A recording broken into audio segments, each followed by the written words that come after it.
आप सभी का हमारे डीएसपी ऑनलाइन स्टडी चैनल में स्वागत है। बच्चों, आज हम आपको बताने आए हैं हार्मोन्स के बारे में। आज पास में ही आरआरबी एनटीपीसी का एग्जाम है और यूपी बोर्ड के एग्जाम है, तो जिनके सिलेबस में हार्मोन्स है, और मैं तो ये कहता हूँ कि जानकारी तो हर एक बंदे को होनी चाहिए और सभी को जानकारी रखनी चाहिए। हमने अभी कुछ दिन पहले जो वीडियो बनाया था लव हार्मोन्स, और बताया था कि एक छोटी सी सिचुएशन होती है प्यार, उसमें भी कितने ज़्यादा हार्मोन्स निकलते हैं।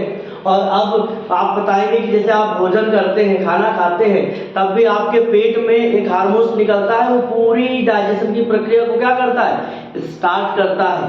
जब आप गुस्सा होते हैं तब भी आप में हार्मोन्स निकलता है, और जब आपकी प्यूबरिटी आती है, जब बच्चे बड़े होते हैं तब भी उनके शरीर में क्या होता है, हार्मोन्स निकलता है। तो सब ये हार्मोन्स का एक छोटा सा परिचय है और आपको मैं डिटेल बताता हूँ, सुनिएगा। ये क्या होते हैं, संदेशवाहक पदार्थ होते हैं। संदेशवाहक पदार्थ होते हैं, जैसे द मैसेंजर। और क्या होते हैं, जो अंतःस्रावी ग्रंथियों से निकलते हैं। अंतःस्रावी ग्रंथियां शरीर में पाई जाने वाली बेटा ग्रंथियां होती हैं।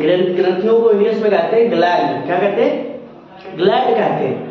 तो ग्लैंड होती क्या है सर? और चलिए पहले यही देखिए, अंतःस्रावी ग्रंथियों से निकलते हैं। ये अपने लक्ष्य तक रुधिर के द्वारा पहुंचते हैं। मतलब जो हार्मोन्स होते हैं वो ग्रंथियां हार्मोन्स को निकाल देती हैं, और फिर ये हार्मोन्स रुधिर के द्वारा अपने टारगेट तक, जिसको काम करना होता है, ये रुधिर के द्वारा पहुंचता है।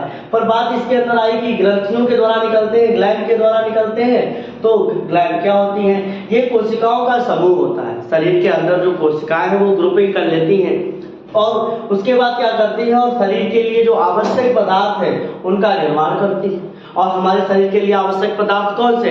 हार्मोन्स हो गया, एंजाइम्स हो गए, और साथ ही साथ हार्मोन्स, एंजाइम्स और इन दो चीजों का जो है वो निर्माण करते हैं।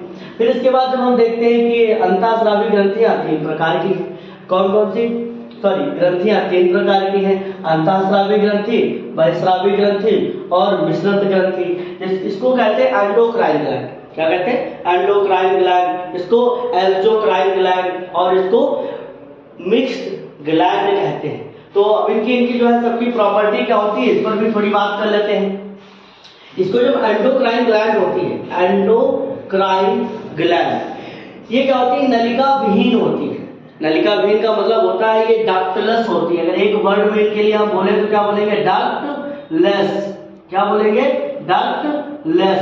डक्टलेस का मतलब होता है इनके अंदर पाइप नहीं होती, और इनमें क्या होता है, हार्मोन्स का ये स्राव करती है। ये जो भी पदार्थ बनाती है ये रुधिर में छोड़ देती है। कहाँ छोड़ देती हैं? रुधिर में छोड़ देती है, और रुधिर उनको जहाँ पहुँचाना होता है वहां पहुंचा देता है। उसके बाद आती है बहिस्रावी ग्रंथियां। बहिस्रावी ग्रंथियों के लिए बात समझिएगा, इनके पास क्या होती है, पाइप होती है बेटा। क्या होती है? पाइप इनके पास पाई जाती है। तो ये क्या होती है, ये डक्टलेस होती है। ये क्या होती है, इनके पास डक्ट होती है। और ये जैसे मान लो ये 5-6 ग्रंथियों का ये समूह है, और इसमें से कोई पदार्थ बनने के बाद उसको जहां तक पहुंचना है वो किसके द्वारा पहुंच रहा है? पाइप के द्वारा। किसके द्वारा पहुंच रहा है? पाइप के द्वारा पहुंच रहा है। जैसे हमारी लाल ग्रंथियां जो होती हैं वो कौन सी ग्रंथियां हैं? हमारी एक्सोक्राइन, क्योंकि इनमें पाइप्स होती है, ये एंजाइम्स का स्राव करती हैं। मिश्रित ग्रंथियां वो ग्रंथियां हैं जिनमें दोनों का कार्य होता हो, जो एक्सोक्राइन की तरह भी काम करे, एंडोक्राइन की तरह भी काम करे। एक्सोक्राइन का मतलब जो एंजाइम्स भी रिलीज करे, और एंडोक्राइन मतलब हार्मोन्स को भी रिलीज करे। तो ये हमारी तीनों प्रकार की ग्रंथियां हो गई। अब थोड़ा आपको हम हार्मोन से रिलेटेड बहुत मोस्ट इंपॉर्टेंट बात आपको बताते हैं, क्योंकि बहुत इंपॉर्टेंट जो है तथ्य है हमारे। सबसे बड़ी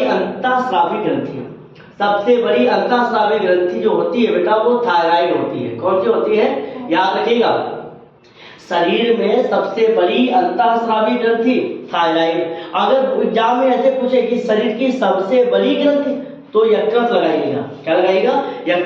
यकृत हमारे शरीर की सबसे बड़ी, जिसको लीवर कहते हैं। Liver is the largest gland of our body. But अगर याद रखिएगा अंतःस्रावी पूछ देगा तो थायराइड। सबसे छोटी अंतःस्रावी ग्रंथि, इसे हम पीनियल ग्रंथि भी कहते हैं। क्या कहते हैं? पीनियल। क्या कहते हैं बेटा? पीनियल ग्लैंड या पीनियल ग्रंथि।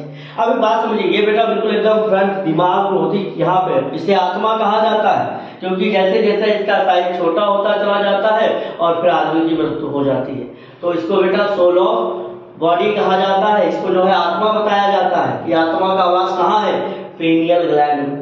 सबसे ज्यादा हार्मोन स्रावित करने वाली ग्रंथि, इसी के पास में हमारे मन में ही एक सबसे बड़ी ग्रंथि है, ब्रेन में, दिमाग में, और जिसका नाम है क्या, पीयूष ग्रंथि। क्या है, पीयूष ग्रंथि। तो बेटा सबसे ज्यादा हार्मोन स्रावित करने वाली ग्रंथि कौन, पीयूष ग्रंथि, जिसे हम पिट्यूटरी ग्लैंड भी कहते हैं। क्या कहते हैं, पिट्यूटरी ग्लैंड भी कहते हैं। अभी पिट्यूटरी ग्लैंड जो होती है वो हमारे हाइपोथैलेमस में होती है, ब्रेन में होती है। कहते हैं ना, मन से पूरा शरीर जुड़ा है, जैसा तुम्हारा मन रहेगा वैसे तुम्हारा शरीर बनेगा। इस शरीर और मन कुछ अलग कहानी नहीं, सब मन से, ब्रेन से निकलने वाले ये महत्वपूर्ण हार्मोन्स पूरे शरीर को रेगुलेट करते हैं, इसलिए मन बड़ा अच्छा रखे, दिमाग बड़ा सुंदर रखे। और हाँ, कभी कभी पूछा गया है कि मास्टर ग्रंथि कौन सी, तो मास्टर ग्रंथि भी किसको कहते हैं, पीयूष ग्रंथि को ही कहते हैं। पीयूष ग्रंथि ही क्या है, master gland. Pituitary gland is also called master gland, इसी को क्या कहते हैं, पिट्यूटरी ग्लैंड भी कहते हैं। अब एक बहुत बढ़िया क्वेश्चन है, आंख से निकलने वाला हार्मोन्स। आप सभी लोग नहीं ध्यान दिए होंगे, हमारी आंख से बेटा बहुत हार्मोन्स निकलते हैं, और जो स्लीपिंग हार्मोन्स होता है सेरोटोनिन हार्मोन्स जो होता है, ये स्लीपिंग हार्मोन्स है, सेरोटोनिन और मेलाटोनिन। कौन कौन सा, मेलाटोनिन। ये दोनों हार्मोन्स की वजह से क्या आती है, इनकी मात्रा अच्छी रहती है तो बंदे में नींद बहुत बढ़िया आती है, और ये निकलते कहां से है, आंख से। कौन, सेरोटोनिन और मेलाटोनिन। ये हो गया बेटा।